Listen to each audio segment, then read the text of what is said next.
നമസ്കാരം. Daily news ശുഭദിനത്തിലേക്ക് സ്വാഗതം. ഞാൻ കവിത കണ്ണൻ. സ്വന്തം അഭിപ്രായങ്ങളോട് ലഭിക്കുന്ന പ്രതികരണത്തെ എങ്ങനെയാണ് അഭിമുഖീകരിക്കേണ്ടത്? ഇതാണ് ഇന്നത്തെ ശുഭദിന ചിന്ത. ഡെയിലി ന്യൂസ് ശുഭദിനം നിങ്ങൾക്കായി അവതരിപ്പിക്കുന്നത് അമൃത്വേണി ഹെയർ എലിക്സിയർ. ആ 4 തവളകളും ചേർന്ന് ഒരു തടിക്കഷ്ണത്തിന് മുകളിലിരുന്ന് നദിയിലൂടെ യാത്ര ചെയ്യുകയായിരുന്നു. അപ്പോൾ ഒന്നാമൻ പറഞ്ഞു, ഈ തടിക്ക് ജീവനുണ്ട്, അതുകൊണ്ടാണ് ഇത് സഞ്ചരിക്കുന്നത്. രണ്ടാമൻ അത് തിരുത്തി, തടിക്കല്ല, നദിക്കാണ് ജീവൻ, നദിയാണ് സഞ്ചരിക്കുന്നത്. മൂന്നാമനും വിട്ടുകൊടുത്തില്ല, തടിയുമല്ല നദിയുമല്ല, നമ്മുടെ ചിന്തകളാണ് സഞ്ചരിക്കുന്നത്. തർക്കം അവസാനിക്കാത്തതുകൊണ്ട് അവർ നാലാമനോട് ചോദിച്ചു. നാലാമൻ പറഞ്ഞു, എല്ലാവരും പറഞ്ഞത് ശരിയാണ്, തടിയും നദിയും നമ്മുടെ ചിന്തകളും എല്ലാം സഞ്ചരിക്കുന്നുണ്ട്. പക്ഷേ മറ്റ് 2 പേരും പറഞ്ഞത് ശരിയാണെന്ന് 3 പേരും സമ്മതിക്കാൻ തയ്യാറായില്ല.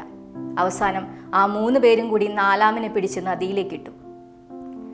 അറിവില്ലാത്തവരുടെ ആദ്യ ലക്ഷണം അവർ അറിവുള്ളവരെ അകറ്റി നിർത്തും എന്നതാണ്.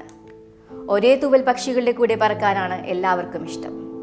ഒരേപോലെ ചിന്തിക്കുകയും പ്രവർത്തിക്കുകയും ചെയ്യുന്നതുകൊണ്ട് വിരുദ്ധഭാവങ്ങൾ കടന്നു വരില്ല.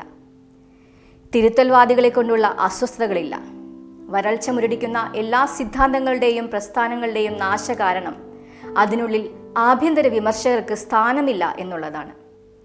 ശീലങ്ങളിലൂടെയും പാരമ്പര്യങ്ങളിലൂടെയും മാത്രം തങ്ങളുടെ തലച്ചോറിനെ കടത്തിവിടുന്നവർ വിവേകമില്ലാത്ത വിധേയർ മാത്രമായിരിക്കും. അവർ ഒരിക്കലും വളരുകയുമില്ല, വ്യതിചലിക്കുകയുമില്ല. സ്വന്തം അഭിപ്രായങ്ങൾക്ക് ലഭിക്കുന്ന പ്രതികരണങ്ങളെ ആരോഗ്യകരമായി അഭിമുഖീകരിക്കാൻ നമുക്ക് ശ്രമിക്കാം. നമുക്ക് അറിവുള്ളവർക്കൊപ്പം മുന്നേറാം. ശുഭദിനം.